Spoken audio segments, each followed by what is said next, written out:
പാതിവില തട്ടിപ്പിൽ ബി.ജെ.പി. നേതാവ് എൻ രാധാകൃഷ്ണനെതിരെ വീണ്ടും പരാതി. പണം വാങ്ങി 1 വർഷം കഴിഞ്ഞിട്ടും സ്കൂട്ടർ നൽകിയില്ലെന്നാരോപിച്ച് ആലുവ സ്വദേശി ശ്രീജയാണ് പരാതി നൽകിയത്. പ്രധാനമന്ത്രിയുടെ പദ്ധതിയാണെന്ന് തെറ്റിദ്ധരിപ്പിച്ചെന്നും പരാതിയിൽ ചൂണ്ടിക്കാട്ടുന്നു. വിവരങ്ങളുമായി കൊച്ചിയിൽ നിന്ന് വിഷ്ണു സുരേഷ് ചേരുന്നുണ്ട്. വിഷ്ണു, ഈ പാതിവില തട്ടിപ്പ് കേസ് വന്നപ്പോൾ തന്നെ പല രാഷ്ട്രീയ നേതാക്കളും ചിത്രത്തിലുണ്ടായിരുന്നു. പതിയെ അത് മാഞ്ഞുപോയി. ഇപ്പോൾ വീണ്ടും വരുന്നു.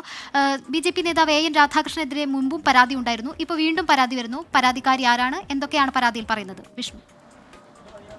തുടർച്ചയായ 2ാം ദിവസമാണ് ബി.ജെ.പി. നേതാവ് എൻ രാധാകൃഷ്ണനെതിരെ പാതിവില തട്ടിപ്പുമായി ബന്ധപ്പെട്ട് പരാതി വരുന്നത്. അതും ഇടത്തല സ്റ്റേഷനിൽ തന്നെയാണ്. ആലുവ സ്വദേശിനിയായ ശ്രീജ എന്ന വീട്ടമ്മയാണ് പരാതി നൽകിയിരിക്കുന്നത്. 63,000 രൂപ കഴിഞ്ഞ മാർച്ച് മാസത്തിൽ കൈമാറിയിരുന്നു. പക്ഷേ ഇതുവരെ സ്കൂട്ടർ ലഭ്യമായിട്ടില്ല. താൻ ഈ പണം കൈമാറാൻ കാരണം പ്രധാനമന്ത്രിയുടെ സ്ത്രീ ശാക്തീകരണ പദ്ധതിയുടെ ഭാഗമായി സ്കൂട്ടർ നൽകുന്നു എന്നാണ് എൻ രാധാകൃഷ്ണൻ തന്നോട് പറഞ്ഞത്. അത് സൈൻ സൊസൈറ്റി മുഖാന്തരം നൽകുമെന്ന് പറഞ്ഞ് വിശ്വസിപ്പിച്ചായിരുന്നു പണം തട്ടിയത്. പക്ഷേ ഇപ്പോൾ ഈ പണവുമില്ല, സ്കൂട്ടറുമില്ല. എന്നാൽ പണം ചോദിച്ച് വിളിക്കുന്ന ഘട്ടത്തിൽ ഫോൺ എടുക്കാത്ത സാഹചര്യമുണ്ട്. ആ ഒരു പശ്ചാത്തലത്തിലാണ് പരാതി നൽകാൻ തീരുമാനിച്ചതെന്നാണ് ഈ പരാതിക്കാരി വ്യക്തമാക്കുന്നത്. ഇടത്തല പോലീസിൽ പരാതി നൽകി. ഇന്നലെ നൽകിയ പരാതി പണം നൽകി ഒത്തുതീർപ്പാക്കിയിരുന്നു. ഇതാ വീണ്ടും പരാതി വന്നിരിക്കുന്നു. ഒരു പക്ഷേ ഈ പരാതിക്കാരി മുന്നോട്ട് പോവുകയാണെങ്കിൽ കേസ് രജിസ്റ്റർ ചെയ്യാനുള്ള സാധ്യതയുണ്ട്. അതുമായി ബന്ധപ്പെട്ടുള്ള വിശദാംശങ്ങളൊക്കെ പോലീസ് ശേഖരിച്ചുകൊണ്ടിരിക്കുകയാണ്.